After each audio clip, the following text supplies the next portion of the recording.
کہ کسی عورت پر جو نبی صلی اللہ علیہ وسلم کے عقد میں آئی، مجھے سیدہ خدیجہ سے زیادہ یعنی رشک نہیں آتا تھا کہ آپ صلی اللہ علیہ وسلم ان سے بہت محبت کرتے تھے۔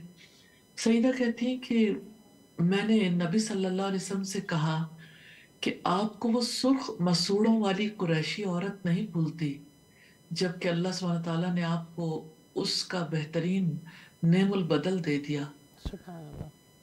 تو آپ صلی اللہ علیہ وسلم نے فرمایا، عائشہ کوئی مجھے خدیجہ کے بارے میں نہ ستائے۔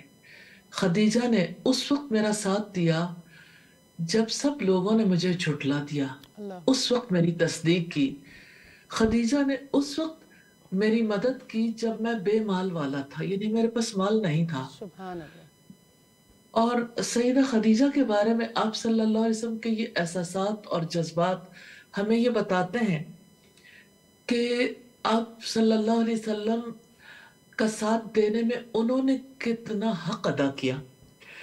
اگر ہم سادہ لفظوں میں کہنا چاہیں، مجھے لفظ چھوٹے لگتے ہیں کہ انہوں نے اسلام کے لیے کتنی بے مثال قربانیاں تھیں، اپنا مال، اپنا وقت، اور تمام مشکلات میں انہوں نے رسول اللہ کا بھرپور ساتھ دیا۔ مالی قربانی دینا عورت کے لیے یعنی آج کے دور میں بھی اگر آپ دیکھیں تو عورت مالی قربانی دے دیتی ہے لیکن تڑپتی رہتی ہے۔ وہ بے شک مالی طور پر مستحکم ہو جائے، لیکن اللہ سبحانہ تعالیٰ نے نظام ہی ایسا بنایا ہے کہ عورت جب مال خرچ کرتی ہے تو اسے مال خرچ کرنا نہیں، کروانا اچھا لگتا ہے۔ استاذہ میں ایک صحیح چھوٹی سی بات کہنا چاہتی ہوں، آپ نے نا بڑی خوبصورت بات کی کہ طاہرہ اور تاجرہ، یعنی وہ جی پاک باز خاتون تھی اور تاجرہ تھی۔ آج کے معاشرے میں کوئی عورت جاب کرے یا بزنس کرے، اس کے بارے میں نارملی یہ سمجھا جاتا ہے کہ وہ طاہرہ تو نہیں رہی۔ تو یہ کتنی بڑی خوبی ہے اور ہائی لائٹ کرنے کی چیز ہے۔ اور جب حضرت خدیجہ کے بارے میں رسول اللہ صلی اللہ علیہ وآلہ وسلم بھی کس طرح خوبیوں کو ہائی لائٹ کر رہے ہیں کہ اس وقت میرا ساتھ دیا جب میں مال والا نہیں تھا، اس وقت میرا ساتھ دیا جب یہ کمزوری تھی۔ تو استاذہ اس پہ میں چاہتی ہوں، آپ کی اگلی بات بھی بہت اہم ہے، لیکن مجھے پہلے اس میں، کیونکہ ہم وہ اس وقت تلاش کر رہے ہیں جو آج کی خاتون اور ہمارے معاشرے میں ہونا چاہیے، تو نارملی اس بات سے بڑی تکلیف ہوتی ہے کہ کسی بھی ورکنگ ویمن کو اچھی نظر سے نہیں دیکھا جاتا ہمارے معاشرے میں۔ فائزہ یہ ٹرو ہے۔ میں ان بچیوں کی تکلیف کا بھی اظہار کرنا چاہتی ہوں جو یونیورسٹیز میں پڑھتی ہیں۔ مجھے چونکہ خود بھی یونیورسٹی میں پڑھانے کا اتفاق رہا ہے، تو میں نے دیکھا کہ جب بچیاں محنت کرتی ہیں اور جس وقت وہ آگے نکل جاتی ہیں تو ایک ہتھیار ہے کہ بچی کو جو ہے وہ ایک ایسا یعنی اس کے لیے بات کہہ دی جاتی، اس کے بعد کوئی گنجائش ہی نہیں بچتی کہ اس کے کیریکٹر اسیسینیشن کی جاتی ہے کہ شاید یہ اس کی محنت کا نہیں، دراصل یہ کچھ اور کاموں کا صلہ ہے۔ بالکل۔ اور پھر جس وقت وہ جاب کرتی ہے یا بزنس کرتی ہے تب بھی اس کے بارے میں ایک نیگیٹو تھاٹ ہوتی ہے۔ میں سمجھتی ہوں کہ آپ عجیب بات دیکھیں گے سوسائٹی میں، ایک طرف ویمن امپاورمنٹ کی لہر ہے اور دوسری طرف مرد کے حوالے سے اگر آپ دیکھیں تو نیگیٹیولی وائرڈ ہونے کی بھی ایک بہت بڑی رو ہے۔ تو ذہن جو ہے وہ یعنی اس کو ایکسیپٹ ہی نہیں کرتے کہ مردوں کے معاشرے میں ہوتے ہوئے یعنی میں یہ تو نہیں کہتی صرف مردوں کا معاشرہ ہے، لیکن چونکہ اللہ سبحانہ تعالیٰ نے کفالت کی ذمہ داری مرد کی رکھی، اس میں کوئی شک نہیں ہے، مرد معاشی ذمہ داریوں کے لیے کفیل ہے، لیکن اگر عورت سوسائٹی میں کوئی کام کرتی ہے تو اس کے بارے میں پہلے سے یہ ذہن میں رکھنا کہ اب وہ جب باہر نکلی ہے تو اللہ کی حد سے ہی باہر نکل گئی ہے اور حیا کی حد سے بھی باہر نکل گئی، اور شاید یعنی کہ طاہرہ ہونے کی حد سے بھی باہر نکل گئی۔ تو یہ مائنڈ سیٹ اچھا نہیں ہے۔ اس میں کوئی شک نہیں کہ ابھی ہماری سوسائٹی کی بچی اور خاتون اس طرح ایجوکیٹڈ نہیں ہے، اسے جس حیا کی پاسداری کرنی چاہیے تو وہ آلریڈی گھر میں بھی وہ پاسداری نہیں کر رہی، تو جب وہ جاب کے لیے نکلتی ہے تو اس وقت اس کے بارے میں ججمنٹل ہونا اور اس کے بارے میں کامنٹس دینا اور اس کے بارے میں مختلف سوچ رکھنا اچھا نہیں ہے. جی بالکل. یہ بات درست نہیں ہے. اس مائنڈ سیٹ کو چینج ہونا چاہیے. ہمیں پازیٹیو مائنڈ سیٹ کے ساتھ ہی چیزوں کو ایکسیپٹ کرنا چاہیے. یہ بات اپنی جگہ امپورٹنٹ ہے کہ ہر ایک کو اللہ سبحانہ تعالیٰ کی حد میں رہنا چاہیے، لیکن اس کے لیے ہمیں یہ بھی دیکھنا چاہیے کہ ہم نے سوسائٹی کی بچیوں اور خواتین کو ایجوکیٹ کرنے کے لیے کتنا رول پلے کیا ہے. صحیح. گھروں کے اندر اور گھروں سے باہر خاندان کے مرد کہاں تک یہ رول پلے کرتے ہیں. مجھے ایسا فیل ہوتا ہے کہ خاندان کے مرد ہی حیات کے حوالے سے جو ذمہ داریاں اللہ سبحانہ تعالیٰ نے عائد کی ان کو پسند ہی نہیں کرتے. یعنی ان لڑکیوں کے بارے میں جو حجاب کرتی ہیں، حیا کی پاسداری کرتی ہیں، ان کے گھر والوں کو یہی ڈر رہتا ہے کہ کس طرح سے ان کے رشتے ہوں گے، کیسے یہ اپنے یعنی سسرال کو سدھاریں گی. تو یہ بڑا انفارچونیٹ ہے کہ جب لڑکی گھر کے اندر ہو اور وہ جاب نہ کر رہی ہو اور وہ اس کے باوجود حیا کے تقاضوں کا خیال نہ کرتی ہو تو اس کے اوپر کامنٹ نہیں ہوں گے. لیکن جاب کرنے والی بچی کے بارے میں ایک یعنی نیگیٹو تھاٹ جو ہے وہ ضرور ذہن میں چلی جاتی ہے. بالکل. اگرچہ اس میں کمی آ رہی ہے لیکن یعنی اس کے اوپر بہت کافی کام زیادہ کرنے کی ضرورت ریزسٹنس کے بعد، یعنی یہی وجہ جو معاشرے میں ایک بہت بڑی ریزسٹنس کی بھی وجہ بن رہی ہے کہ جب بہت زیادہ تنقید کی جاتی ہے تو پھر بچیاں بھی بے باک ہو گئی ہیں. وہ کہتی ہیں کہ اس سے فرق نہیں پڑتا، جبکہ اس کو پازیٹیولی، کیونکہ ہمیں رول ماڈل ملتا ہے رسول اللہ کے خاندان سے. اسلام کی پہلی ترویج اور تبلیغ کا کام جو ہوا وہ سیدنا خدیجہ رضی اللہ عنہا کے مال سے ہوا، اور اللہ کے رسول صلی اللہ علیہ وآلہ وسلم نے اتنی بڑی گواہی دی ان کے حق میں. تو اس کا مطلب ہے کہ گنجائش تو موجود ہے اور اس کے اوپر اس کے لیے راستے ہموار کرنے چاہیے تاکہ یہ جو ایک معاشرے میں بچیوں میں ریزسٹنس آتی ہے اور پھر وہ بے باک ہو جاتی ہیں بہت زیادہ، اس کے لیے پھر گنجائش پیدا نہ ہو. ہاں، لیکن میں یہ بھی کہنا چاہتی ہوں کہ سیدہ خدیجہ نے رسول اللہ کے مشن کا ساتھ دیا تھا اور مشن کے لیے آپ کی ہر طرح سے مالی معاونت کی تھی. جی عام طور پر جو بچیوں اور خواتین کے بارے میں یہ سمجھا جاتا ہے کہ وہ صرف گھر کے خاندان کے افراد کی کفالت کے لیے باہر نکلیں. تو میں میسج دینا چاہتی ہوں تمام اپنی بیٹیوں کو، اپنی بہنوں کو، کہ وہ اگر مالی طور پر مستحکم ہو جائیں تو ان کی جو بنیادی ذمہ داری ہے وہ وہی ہونی چاہیے جو سیدہ خدیجہ کی تھی، بالکل. کہ وہ اس دین کی حفاظت کے لیے اپنا مال ضرور خرچ کریں.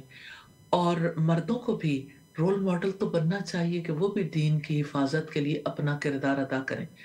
معاشی بھاگ دوڑ میں لگے رہنا اور صرف اس دنیا کے لیے کمانا ہی ایک مسلمان کا مطلوب نہیں ہونا چاہیے. اس دنیا سے بعد ایک دنیا اور آنے والی ہے جہاں ہمارے اعمال ہی کام آنے والے ہیں. تو مال بھی وہی آسن ہے جو ہمارا صالح عمل بن جائے، صالح اعمال میں تبدیل ہو جائے. صحیح. تو ہم دیکھ رہے تھے کہ سیدہ خدیجہ نے اپنا مال لگایا اور ابتدائی دور میں رسول اللہ کو بہت سہارا ملا اور آپ کو اپنی دعوت کے کام میں اس سے بہت بڑی مدد ملی. اور سیدہ خدیجہ نے اپنا وقت لگایا. دیکھیں رسول اللہ صلی اللہ علیہ وسلم کے پاس جب وقت اپنے بچوں کے لیے تھوڑا کم ہوتا تھا، یہ تو نہیں ہے کہ آپ نے وقت نہیں دیا، وقت تو ضرور دیا، ہمیشہ ہی دیا، لیکن جب بہت زیادہ مشکلات آ گئی تھیں اور بچوں کو بہت زیادہ وقت دینے کی ضرورت تھی تو سیدہ خدیجہ نے اپنے تمام اہل خاندان کو وقت دیا، محبت دی. اور جب رسول اللہ کو بہت زیادہ تکالیف کا سامنا کرنا پڑتا تھا، مخالفت کا سامنا کرنا پڑتا تھا، سیدہ خدیجہ آپ صلی اللہ علیہ وسلم کو بے حد حوصلہ دیتی تھی، ہر طرح سے ساتھ کھڑی رہتی تھی. اور جب آپ کو شدید مشکلات پیش آئیں، جیسے لاک ڈاؤن ہوا شیب ابی طالب میں، آپ کو محصور ہونا پڑا اپنے اہل خاندان کے ساتھ، قریش نے آپ کا بائیکاٹ کیا، تو سیدہ خدیجہ نے ان حالات میں بھی صبر و استقامت دکھائی، رسول اللہ کا بھرپور ساتھ دیا.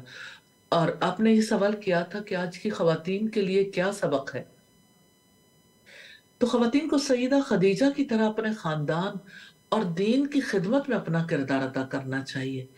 وہ اپنا مال اور وقت اور اپنی صلاحیتیں خیر کے کاموں میں استعمال کر سکتی ہیں، اور انہیں کرنا چاہیے، اور مشکلات اور چیلنجز کا سامنا کرتے ہوئے صبر اور حوصلہ دکھانا چاہیے، اور خواتین کو اپنے شوہروں کا مددگار بننا چاہیے۔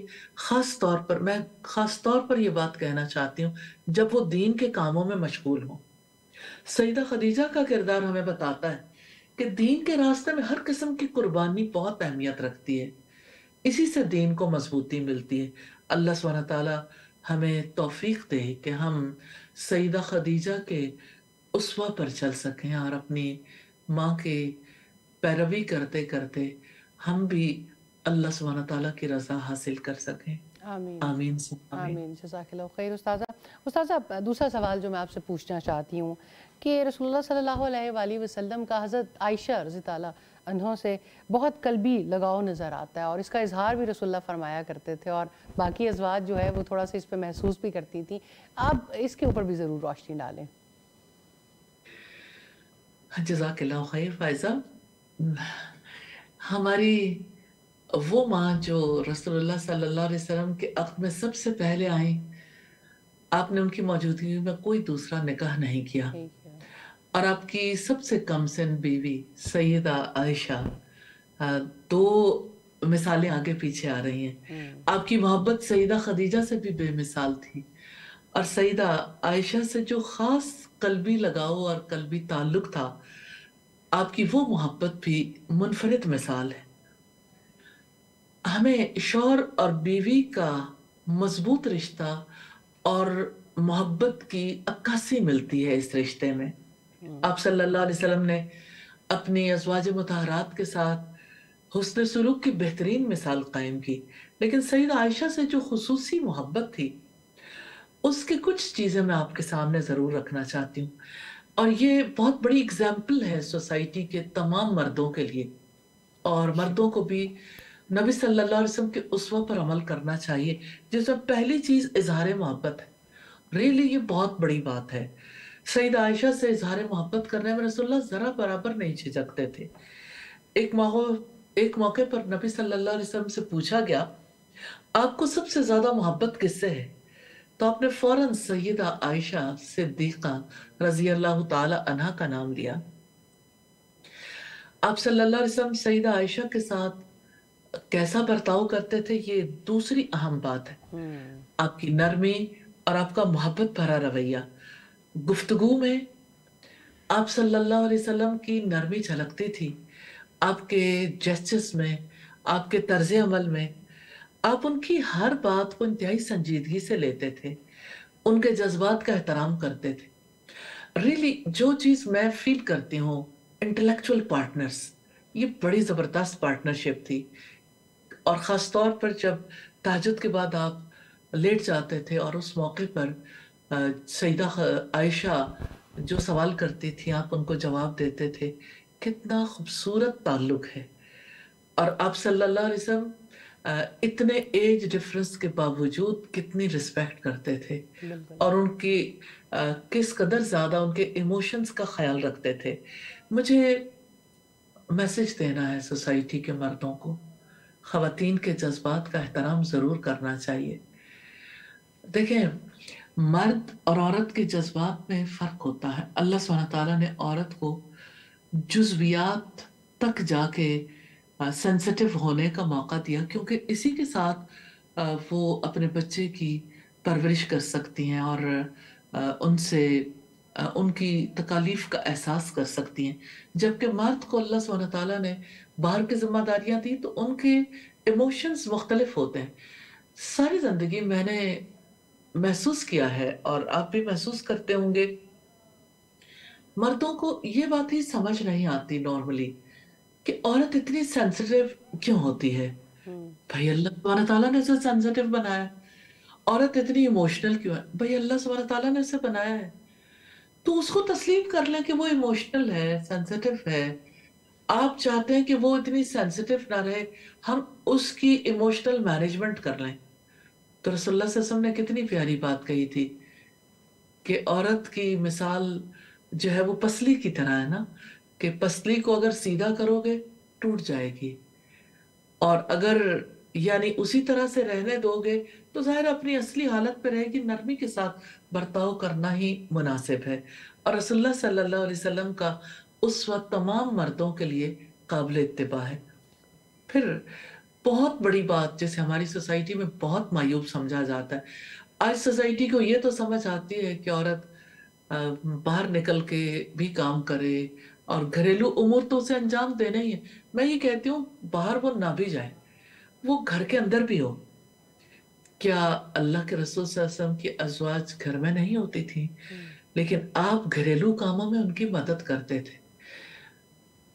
گھریلو کاموں میں مدد کرنا ہماری سوسائٹی کے مردوں کو ناگوار کیوں گزرتا ہے؟ چاہے کوئی دینی گھرانے سے تعلق رکھتا ہو، دینی مزاج رکھتا ہو، پتہ نہیں شاید اسے کہنا چاہیے دینی مزاج یا نہیں کہنا چاہیے، لیکن ہر مرد عورت کے بارے میں ایک ہی تصور رکھتا ہے، خدمت گار ہے۔ عورت کو لونڈی تو نہ بنائے، اس کی رسپیکٹ کریں گے، اس کو ہیلپ کریں گے تو اس کے دل میں بھی آپ کے لیے محبت، آپ کی کیئر ضرور پیدا ہو جائے گی۔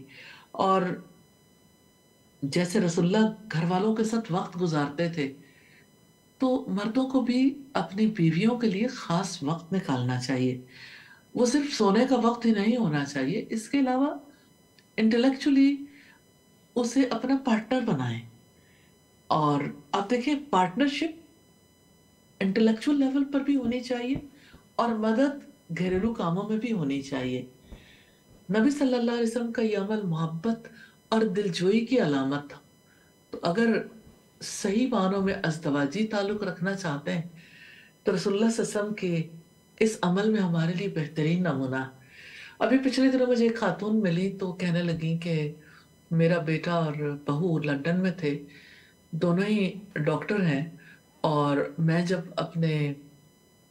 اپنے بیٹے کے گھر گئی تو میں نے دیکھا کہ وہ اس کے ساتھ برتن بھی دھلواتا ہے اور وہ اس کے ساتھ جو ہے باقی کاموں میں بھی ہیلپ کرتا ہے۔ تو میں نے کہا بیٹا اللہ سبحانہ تعالیٰ نے ہمیں فائنینشلی اتنا سٹرونگ کیا ہے، آپ واپس پاکستان آ جاؤ، ہم نے آپ کو یہاں برتن دھونے کے لیے تو نہیں بھیجا اور گھریلو کاموں کے لیے تو نہیں بھیجا۔ تو وہ بتا رہی تھی اللہ کا شکر ہے کہ میرا بیٹا جو ہے پاکستان آ گیا اور اب وہ یعنی بزنس میں باپ کے ساتھ شامل ہے، اور اب یعنی کہ اس کے وہ کام چھوٹ گئے ہیں، تو اس لیے کہ ہمارے گھر میں بہت زیادہ ہیلپ بھی اویلیبل ہے۔ لیکن میں ضرور بات کرنا چاہوں گی کہ یہ ہمارا مائنڈ سیٹ ہے، ایون خواتین کا بھی مردوں کا بھی، کہ گھریلو کام کرنے میں مرد نے جھانکنا بھی نہیں ہے، یہ عورت ہی کے کام ہے۔ اور ظاہر ہے کہ عورت اگر یعنی بچے سنبھالتی ہے اور مرد سمجھے کہ بچوں کی تربیت صرف عورت کی ذمہ داری ہے، تو آپ سوچیں اپنی نسل کو بگاڑنے میں جو آپ کا شیئر جا رہا ہے کہ آپ انہیں وقت نہیں دے پا رہے، انہیں فادرلی فگر چاہیے نا، فادر چاہیے، باپ چاہیے، تو باپ ہی نے مسجد لے کے جانا ہے، باپ ہی نے اسے زندگی سکھانی ہے اگر وہ بیٹا ہے، اور بیٹی کو باپ سے محبت چاہیے، بیٹے کو باپ کو رول ماڈل کے طور پر دیکھنا ہے۔ تو یہ کیسا رول ماڈل ہے جو باپ اپنے بچوں کے سامنے پیش کرتے ہیں، تو اس بارے میں ضرور دیکھنا چاہیے۔ اور پھر جہاں تک مشترکہ طور پر وقت گزارنے کا تعلق ہے تو آپ صلی اللہ علیہ وسلم وقت گزارنے کے مواقع تلاش کرتے تھے، چاہے وہ سفر میں ہو، گھر میں ہو، آپ سیدہ کے ساتھ کھیلتے تھے، باتیں کرتے تھے، کھانا کھاتے تھے، سبحان اللہ۔ یعنی آپ دیکھیں کہ یہ ایک ٹرو فرینڈشپ ہے اور بہت ہی خوبصورت دوستی اور آپس کی محبت ہے۔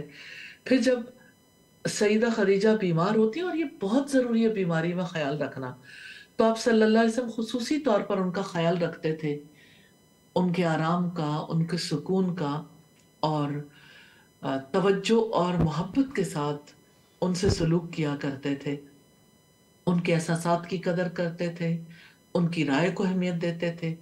آپ نے کبھی سیدہ عائشہ کے ساتھ سختی نہیں کی، ساری ازواج کے ساتھ ہی آپ محبت بھرا سلوک کرتے تھے، لیکن خصوصی طور پر سیدہ عائشہ کے ساتھ ہمیشہ محبت اور توجہ کے ساتھ پیش آئے، اور آپ کا یہ رویہ آج کے دور میں بھی ہمارے لیے ایک بہت بڑی بہترین مثال ہے. جی اس جزاک سے ہمیں اللہ. سبق ملتا ہے کہ ہم اپنے پارٹنر کے ساتھ، شوہر اپنی بیویوں کے ساتھ محبت، احترام اور توجہ سے پیش آئیں. جزاک اللہ خیر یہ استاذہ. میں معذرت خواہ ہوں، ایک کالر ہے مسلسل لائن پہ، وہ آپ سے بات کرنا چاہتی ہیں، تو ہم انہیں بھی اپنی لائن پر ساتھ ہی لیں گے تاکہ وہ آپ سے ڈائریکٹ سوال پوچھ سکیں. جی سیدہ دست زہرا ہیں ایبٹ آباد سے. جی السلام علیکم. السلام علیکم. وعلیکم السلام. کیسی ہیں آپ؟ ٹھیک جی ہے. اللہ کا شکر الحمدللہ. میرا سوال ہے میڈم سے کہ جیسے کہ آج کا موضوع کے مطابق بات چل رہی ہے کہ عورت کو بھی ایک اچھی تعلیم حاصل کرنے کے لیے فیسیلیٹیٹ کیا جائے نا. صحیح. تو جیسے کہ اب آپ کو پتہ ہے کہ ہوتے ہیں کچھ اس طرح کی لائک خواتین ہوتی ہیں کہ جن کو اسکالرشپ ہوتی ہے یا فارن یونیورسٹیز وغیرہ میں ان کو اویلیبلٹی ہوتی ہے کہ وہ وہاں جائیں، لیکن ہماری سوسائٹیز میں بہت بیریئر کاز کرتی ہے. مطلب پیرنٹس کو ہائپر کیا، پیرنٹس تک باتیں لے کے آئے کہ بھائی یونیورسٹی میں یہ ہوتا ہے وہ ہوتا ہے، مطلب ایک غلط مائنڈ سیٹ نا. تو اس مائنڈ سیٹ کو ٹھیک کرنے کے لیے بھی تو اقدامات ہونے چاہیے نا کہ سوسائٹی کا مائنڈ سیٹ کس طرح سے ٹھیک کیا جائے. جیسے اب میں خود ایک نرسنگ پروفیشن میں ہوں تو میں یہ چیز دیکھتی ہوں کہ جب میں کسی کو بتاتی ہوں کہ میں آئی ایم ڈوئنگ نرسنگ، تو ان کا مائنڈ سیٹ، حالانکہ ہاسپٹل میں جا کے دیکھیں ایچ اینڈ ایوری جو ہے نرس کر رہی ہوتی ہے، لیکن ان کا مائنڈ سیٹ ہوتا ہے کہ یہ ایک غلط پروفیشن ہے. تو یہ اس مائنڈ سیٹ کے حوالے سے آپ بات کریں کہ جو سوسائٹی کا مائنڈ سیٹ ہے اس کو ہم کس طرح سے تبدیل کر سکتے ہیں. کچھ حوالہ دے کے، آپ کوئی اسلامی حوالہ دے کے کہ ہم اس کو ان کو کس طرح سے سمجھائیں کہ یہ چیز غلط نہیں ہے. صحیح. بہت شکریہ جی. ہم نے شروع میں بھی اسی سے بات کا آج آغاز کیا اور تھوڑی سی گفتگو اس پہ کی ہے. استاذہ یہ وہی سوال ہے جو دوبارہ سامنے آیا ہے کہ جو بھی خاتون پڑھنے جانا چاہتی ہے یا سوسائٹی میں جا کے کام کرتی ہے تو ان کے بارے میں رائے یہی ہے. پھر بھی اگر آپ رہنمائی مزید کر سکیں اس بارے میں. جزاک اللہ خیر فائزہ. بیٹا بہت ہی آپ نے اہم طرف توجہ دلائی ہے، اور خاص طور پہ نرسنگ کے پروفیشن کے حوالے سے. جی مجھے یہ ضرور کہنا ہے کہ جو تکلیف ہماری بچیاں، ہماری بیٹیاں اٹھاتی ہیں اور خواتین اٹھاتی ہیں، کوئی مرد اس کا تصور ہی نہیں کر سکتا. ایک عورت پر جب کوئی اس انداز سے نظر ڈالتا ہے کہ یہ پاک باز نہیں ہے اور یہ اچھا کام نہیں کر رہی، تو ایسا تو نہیں ہے کہ ایک عورت نظروں کو پہچانتی نہیں ہے.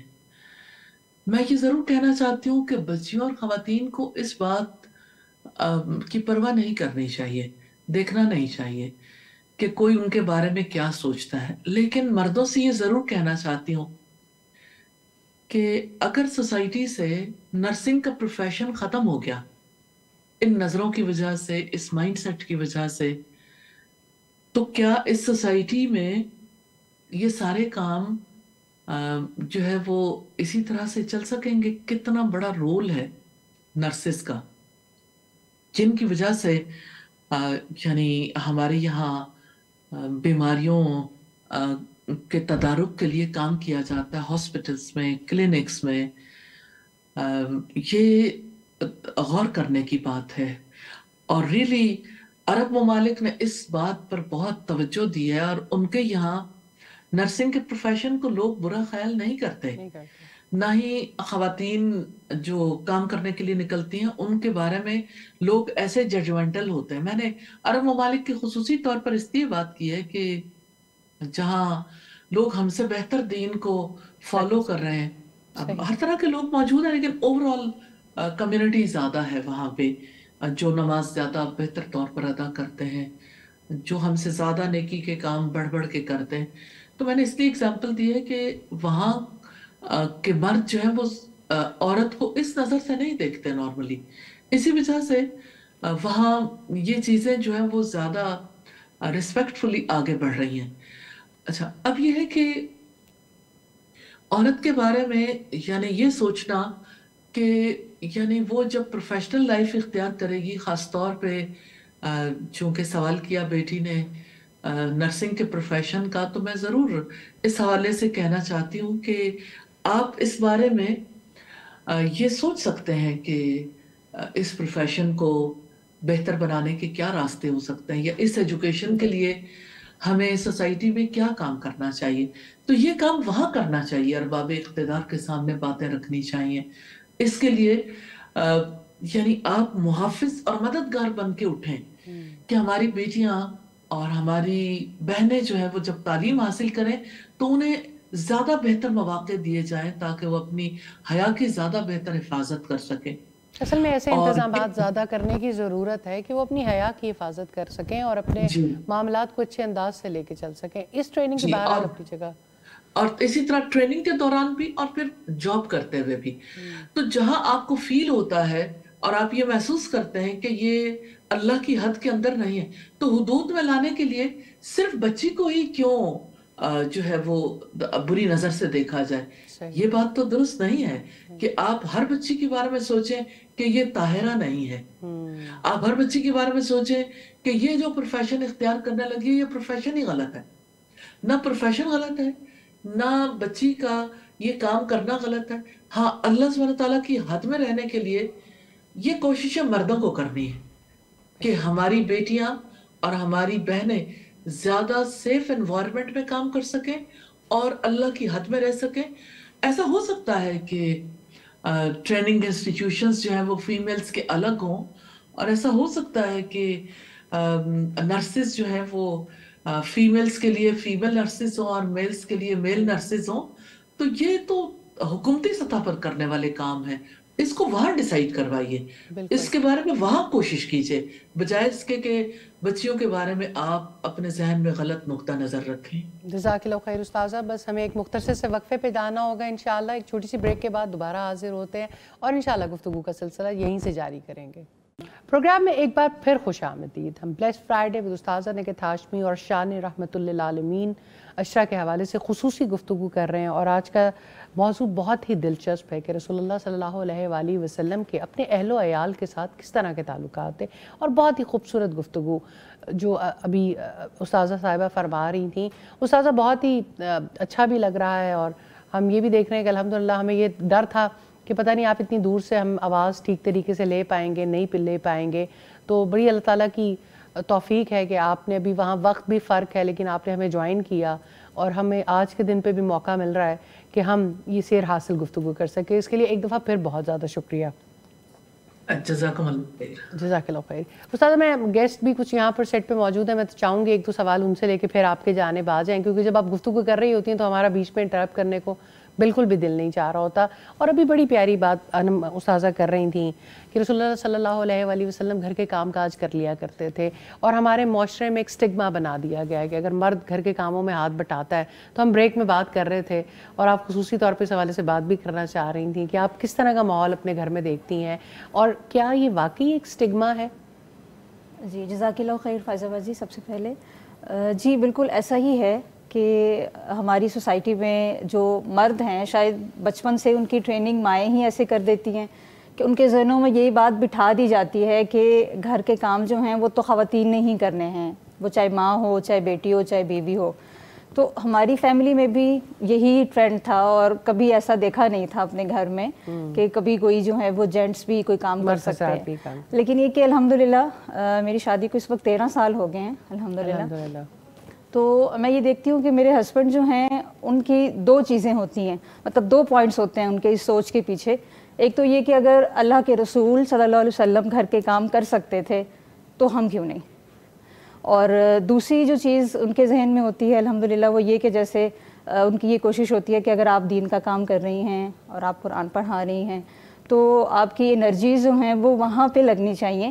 یعنی وہ اکثر مجھے کہتے ہیں کہ آپ نے وہ 3 گھنٹوں میں کام کرنا ہے، میں نے وہ آدھے گھنٹے میں کر لینا ہے. تو الحمدللہ یعنی ان کی کوشش ہوتی ہے کہ ہر طرح سے کوآپریٹ کرنے کی الحمدللہ. ایون کہ صفائی ہے، اور جب میں بیمار ہوئی تو میں رابطے سے بھی شیئر کر رہی تھی کہ ایون برتن دھونے اور یعنی مجھے کھلانا تو تھا ہی چونکہ میں بالکل بیڈ پہ آ گئی تھی اور وہ سلسلہ بھی تھا، لیکن یہ کہ الحمدللہ یہ سارے کام کر کے خوش دلی سے کرتے ہیں. مطلب اس پہ یہ چیز نہیں ہوتی. اور اصل میں وہی والی بات ہے نا کہ جو اپنا رول ماڈل اپنے رسول کو بنائے گا تو ڈیفینیٹلی معاملہ فرق ہوگا. تو نارملی ہمارے رول ماڈل یا ہمارے ابا جی ہوتے ہیں یا ہمارے دادا جی ہوتے ہیں یا ہمارے خاندان کے افراد ہوتے ہیں. استاد اس کا بہت فرق پڑتا ہے کہ اصل میں وہی والی بات جو ہم بار بار کر رہے ہیں کہ اگر خواتین ہیں یا مرد ہیں کوئی بھی، اگر ہمارے رول ماڈل بدل جائیں گے تو ڈیفینیٹلی سکون تو آئے گا انشاءاللہ.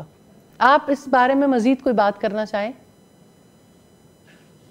الحمدللہ، یعنی انم نے جو بات ابھی کی بہت ہی پیاری بات، اور اللہ سبحانہ تعالیٰ اس کپل کو ہمیشہ خوشگوار زندگی گزارنے کی اور آپس میں ایک دوسرے کے مددگار اور وفادار بننے کی توفیق عطا فرمائے. یہ بہت بڑی بات ہے کہ دین کے کاموں کی وجہ سے کوئی یہ چاہے کہ میں ضرور سپورٹ کر دوں. تو اگر شوہر سپورٹ کرتا ہے تو بیوی بھی سپورٹ کرتی ہے، اور اگر بیوی سپورٹ کرتی ہے تو شوہر بھی، تو دونوں مل کے ہی اس گاڑی کو چلا سکتے ہیں. اور استاذہ ایک اور بات جو میں ضرور چاہوں گی کہ جہاں بہت ساری بری مثالیں سامنے آتی ہیں، جب اچھی مثال سامنے آئی ہے تو اللہ تعالیٰ نے آپ کو اولاد کی نعمت سے بھی ابھی تک محروم رکھا. اللہ تعالیٰ ایسا کر دے انشاءاللہ، لیکن اس کا بھی کوئی اثر نہیں ہے تعلق کے اوپر، پھر بھی ایک شخص اتنا اچھا ہے اپنی بیوی کے حق میں. میں بلکہ استاذہ سے بھی شیئر کرنا چاہوں گی. ہماری فیملی میں اکثر سب لوگ پوچھتے ہیں کہ بیبی نہیں ہے اور یہ ساری چیزیں، کیونکہ عموماً سمجھا یہ جاتا ہے کہ اولاد ہوگی تو رشتہ بہتر ہوگا اور مضبوط ہوگا.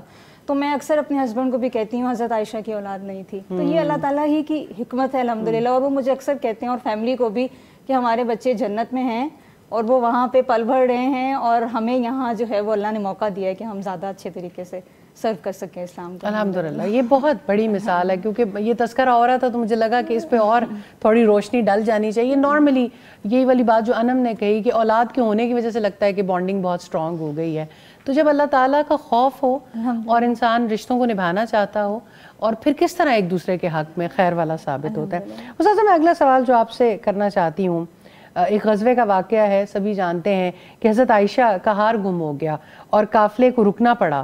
سیدنا ابو بکر صدیق رضی اللہ عنہ کی بیٹی خفا ہو گئیں، مگر رسول کریم صلی اللہ علیہ وآلہ وسلم نے اس موقع پہ بھی ذرا بھی غصہ نہ کیا. صبر و تحمل کا یہ نمونہ آج ہمارے لیے کس طرح سے مثال بن سکتا ہے اور اسے ہمیں کس طرح سے لینا چاہیے؟ فائزہ جزاک اللہ خیر، بہت ہی خوبصورت واقعہ ہے، اور مجھے ہمیشہ اس واقعے میں بہت سارے لوگوں کا جو یعنی کردار ہے وہ بہت مجھے یعنی فائدہ دیتا ہے. میں جب سوچتی ہوں ہر اعتبار سے کہ ان لوگوں کے بھی ایسے ہی جذبات و احساسات تھے جیسے ہمارے ہیں. تو پہلی بات تو یہ کہ سیدہ عائشہ کا ہار کھویا تھا، تو اس سے یہ پتہ چلتا ہے کہ سیدہ عائشہ کو اپنے شوہر کے لیے بننے سنورنے کا شوق بھی تھا، اور ہار بھی اپنا نہیں تھا، ہار بھی کسی کا لے کے آئی تھی، بہن کا. اور واپسی کے سفر میں یہ ہار گم ہوا تھا، اور اس ہار کے گمنے کا اثر یہ تھا کہ قافلے کو رکنا پڑا. سیدنا ابو بکر صدیق بھی بہت زیادہ خفا ہوئے تھے، اور رسول اللہ نے بھی غصہ نہیں کیا تھا. تو یہ جو یعنی اس میں بہت ساری باتیں ہیں. سیدہ عائشہ کا ہار گم ہوا تو اس موقع پر یعنی پہلے تو ہار کی تلاش شروع ہوئی، پھر یہ کہ پانی کی کمی کی وجہ سے صحابہ کو مشکل کا سامنا کرنا پڑا، اور قافلہ جو ہے رسول اللہ صلی اللہ علیہ وسلم نے روک دیا تاکہ ہار کو تلاش کیا جا سکے. آپ امیجن کر سکتے کہ پوری فوج رکی ہوئی ہے صرف بیوی کے ہار کی تلاش کی وجہ سے. اب ہماری جیسی ججمنٹل سوسائٹی ہو تو کتنی زیادہ باتیں سامنے آئیں. تو سیدہ عائشہ سے حضرت ابوبکر صدیق بھی ناراض ہوئے تھے، لیکن رسول اللہ صلی اللہ علیہ وسلم نے ناراضگی کے بغیر صبر کا مظاہرہ کیا. بہت سے اسباق ہیں ہمارے لیے اس واقعے میں. پہلی بات تو یہ کہ رسول اللہ کا رویہ جو تھا وہ بہترین مثال ہے. تو جب کبھی غیر متوقع حالات پیش آئے تو صبر کا دامن نہیں چھوڑنا چاہیے. آج کی زندگی میں بھی بہت زیادہ انسان کو ایسے حالات فیس کرنے پڑتے ہیں جب مشکلات آتی ہیں، غیر متوقع مسائل آتے ہیں، تو جلد بازی کرنے کی بجائے، غصہ کرنے کے بجائے صبر سے کام لینا بہتر ہوتا ہے. دوسری اہم بات یہ ہے کہ ہمیشہ positive side of the picture پر دیکھنا چاہیے، مثبت نتائج کی توقع رکھنی چاہیے. اللہ سبحانہ تعالیٰ نے اس واقعے میں مسلمانوں کے لیے کتنی خیر پیدا کی. تیمم کا حکم نازل کیا، مسلمانوں کے لیے آسانی پیدا ہوئی. تو بظاہر بعض اوقات بڑی مشکلات ہوتی ہیں، لیکن ان میں بھی اللہ تعالیٰ کی طرف سے خیر اور آسانی ہو سکتی ہے. ہمیشہ اللہ سبحانہ تعالیٰ کی رحمت پر بھروسہ رکھنا چاہیے اور مثبت نتائج کی توقع کرنی چاہیے. یہ بڑی امپورٹنٹ بات ہے. اب دیکھیں کہ جب کبھی ہم مشکل میں ہوتے ہیں، اللہ سبحانہ تعالیٰ کی طرف سے ہم کسی آزمائش پر مبتلا ہوتے ہیں، اس وقت یعنی اللہ کی رحمت کی بجائے کچھ اور چیزیں مائنڈ میں آتی ہیں، تو یہ سوچنا چاہیے کہ یہ کس کی جانب سے ہیں، اور شیطان کے شر سے اللہ کی پناہ مانگنی چاہیے. تبھی تو انسان مثبت نتائج کی توقع کر سکتا ہے. اور تیسری بات یہ کہ سیدنا ابوبکر صدیق کا غصہ بھی فطری تھا، لیکن رسول اللہ صلی اللہ علیہ وسلم نے صبر و تحمل کا مظاہرہ کیا اور یہ سکھایا کہ پرسکون رہ کے صبر سے معاملہ کرنا زیادہ بہتر ہے. تو آج بھی جب ہمارے گھر والوں سے کوئی غلطی ہو جائے یا ہمارے ورک پلیس پہ یا بچے غلطیاں کریں تو ہمیں تحمل سے کام لینا چاہیے. اس واقعے میں یہ بھی ہمیں سیکھنے کو ملتا ہے کہ اللہ سبحانہ تعالیٰ نے تیمم کے حکم کے ذریعے سے مسلمانوں کے لیے نیا راستہ اوپن کیا اور آسانی فراہم کی. تو مشکلات کے بارے میں ذہن میں رکھیے، اس میں سیکھنے اور ترقی کرنے کے مواقع ہوتے ہیں، اور زیادہ وہ مواقع تلاش کرنے چاہیے. بالکل صحیح. اور پانچویں بات یہ ہے کہ نبی صلی اللہ علیہ وسلم نے محبت اور شفقت کا مظاہرہ کیا سیدہ عائشہ سے. غلطی پر ناراض نہیں ہوئے، نرمی کا معاملہ کیا. اہم سبق ہے کہ رشتوں میں محبت اور درگزر کی بہت زیادہ اہمیت ہے. تو آپ دیکھیں کہ کتنی چیزیں ہیں، کتنی خصوصیات ہیں جس واقعے سے منسلک ہیں. رسول اللہ کا صبر و تحمل، آپ کا مثبت رویہ. تو ہم بھی صبر و تحمل اور مثبت رویے سے زندگی میں پیش آنے والی جتنی بڑی بڑی مشکلات ہیں ان کے حل کو تلاش کر سکتے ہیں. جب ہم صبر کرتے ہیں تو اللہ تعالیٰ کی طرف رجوع کرتے ہیں اور اللہ تعالیٰ ہماری مشکلات کو آسانیوں میں بدل دیتے ہیں. سبحان اللہ، الحمدللہ. الحمدللہ، جزاک اللہ خیر استاذہ. رابعہ، آپ سے بھی میرا یہی سوال ہے، کتنا خوبصورت واقعہ ہے اور رسول اللہ صلی اللہ علیہ وسلم کا صبر نظر آتا ہے، حضرت عائشہ کے فطری سا غصہ بھی ہے، اور پھر اس واقعے سے کس طرح سے دیکھتی ہیں آپ اس کو؟ ہمیشہ جب یہ واقعہ ہم سنتے ہیں الحمدللہ، اس میں رسول اللہ صلی اللہ علیہ وسلم اور حضرت عائشہ کا جو آپس کا تعلق ہے کہ اس موقع پر جب حضرت ابوبکر صدیق رضی اللہ عنہ آئے تو نبی صلی اللہ علیہ وسلم حضرت عائشہ کی گود میں سر رکھ کر سو رہے تھے، اور مطلب اتنا ریلیکس ان کو بھی کرنا الحمدللہ. اور پھر یہ ہے کہ سیدنا ابوبکر صدیق رضی اللہ عنہ کا غصہ کرنا اور سیدہ عائشہ کا برداشت بھی کرنا، اور یہ ہے کہ کہیں نبی صلی اللہ علیہ وسلم ڈسٹرب نہ ہو جائے. تو ہمارے معاشرے میں اگر ہم دیکھیں، ابھی استاذہ جی جیسے بات کر رہی تھیں پہلے اس میں بریک سے پہلے کہ ایک لونڈی کا درجہ دیا جاتا ہے بیوی کو. ہمارے ہاں ویسے بھی ٹپیکل خاندانوں میں یہ سمجھا جاتا ہے، مطلب وہ جو ایک سٹیٹس ہوتا ہے نا عورت کا، امیجن بھی نہیں کر سکتی ہماری سوسائٹی کہ اتنے بڑے واقعے میں، اور یہ ہے کہ پوری فوج بیوی کی وجہ سے بیٹھی ہوئی ہے. کوئی چھوٹی سی بھی غلطی ہو جائے تو اتنا زیادہ اس کو کنڈیم کرنا، اور وہ والا درجہ نہیں دیا جاتا جو ایک بیوی کا درجہ ہوتا ہے، بلکہ واقعی لونڈی کا درجہ ہی دیا جاتا ہے. تو یہ ہمارے لیے بہت بڑا سبق ہے الحمدللہ. اور اس میں حضرت عائشہ رضی اللہ عنہ کا ایک یہ والا اینگل جو سر جی نے بھی سامنے رکھا کہ وہ رسول اللہ صلی اللہ علیہ وسلم کے لیے تیار بھی ہوا کرتی تھیں الحمدللہ، زینت اختیار کرتی، اور یہ اتنا خوبصورت ہے. مجھے ایسا لگتا ہے کہ شاید مرد اس بات کو جو نبی صلی اللہ علیہ وسلم نے عورت پر احسانات کیے ہیں اس کی سینسٹیوٹی کو نہیں سمجھ سکتا جیسے خواتین خود سمجھتی ہیں الحمدللہ، کہ یہ ایک عورت کے لیے کتنی بڑی بات ہے کہ اس کا شوہر جو ہے اس پر غصہ نہیں کر رہا اور پورا قافلہ بھی رکوا دیا اس کے لیے. یہ اس کے لیے کتنی بڑی بات ہے الحمدللہ. الحمدللہ. استاد صاحب، بہت سارے اینگل ہیں جو ہمیں رسول اللہ صلی اللہ علیہ وآلہ وسلم کی زندگی سے نظر آتے ہیں، اور ہمارے لیے ہم سم ٹائم ان کو بس سیرت کے واقعات سمجھ کے پڑھ کے آگے گزر جاتے ہیں. ایسے مواقع پر جب انسان خصوصی طور پہ کسی ایک اینگل سے نشست کرتا ہے، جیسے کہ آج ہم رسول اللہ صلی اللہ علیہ وآلہ وسلم کے اپنے اہل و عیال کے ساتھ معاملات کو دیکھ رہے ہیں، تو یقیناً ہم خواتین اور مرد حضرات اور سبھی کے لیے سوسائٹی میں ایک وہ مشعل راہ ہیں. میں دیکھتی ہوں کہ رسول اللہ صلی اللہ علیہ وسلم کی عمر 25 سال ہوتی ہے، حضرت خدیجہ سے شادی ہوتی ہے 40 سال کی عمر میں، پھر حضرت عائشہ سے شادی ہوتی ہے 9 یا 12 سال، جو بھی ایک ہمیں رائے ملتی ہے. آج کا معاشرہ یہ ساری چیزوں کو انڈرسٹینڈ کرنے کے لیے کسی صورت تیار نہیں ہے. یعنی اگر 25 سال کا لڑکا 40 سال کی لڑکی سے شادی کرتا ہے یا خاتون سے شادی کرتا ہے تو آج تک یہی ایکسیپٹنس نہیں آ سکی یہ ہو کیسے سکتا ہے. اگر ایک بڑی عمر کا مرد ایک چھوٹی لڑکی سے شادی کرتا ہے تو آخر اتنا واویلا اور شور کیوں ہے اس بات کے اوپر. اور جیسے ہمیں تعدد ازواج کا بارے میں ملتا ہے کہ ایک سے زیادہ بیویاں تھیں رسول اللہ صلی اللہ علیہ وآلہ وسلم کی, تو خواتین ایسے لگتا ہے تلواریں لے کے اور تو کسی بات پہ کھڑی نہیں ہوں گی پر اس بات پہ ضرور کھڑی ہو جائیں گی. آخر کیوں نہیں ہم رسول اللہ صلی اللہ علیہ وآلہ وسلم کی زندگی سے سیکھنے کے لیے تیار؟ فائزہ جی جزاک اللہ خیر. بات یہ ہے کہ آئیڈیلز بدل گئے نا, رول ماڈل بدل گئے. اور مجھے ایک خاتون کی بات پتہ چلی یہاں سے کہ ہم یعنی جو یہاں سے اس ماحول سے مغربی تہذیب سے نالا ہو کر پاکستان گئیں, اور جب انہوں نے پاکستان میں یونیورسٹیز میں وہ ماحول دیکھا جس ماحول کو ترک کر کے وہاں گئی تھیں تاکہ وہاں سکون کے ساتھ تعلیم حاصل کر سکیں, تو کہنے لگی کہ جس تہذیب کو یعنی لفظ تھوڑے سے عجیب سے ہیں لیکن چونکہ ان کے الفاظ ہیں کہ جس تہذیب پہ تھوک کے ہم یہاں تک پہنچے ہیں تو یہاں کے لوگ اسے سینے سے لگائے ہوئے ہیں. تو بات یہ ہے کہ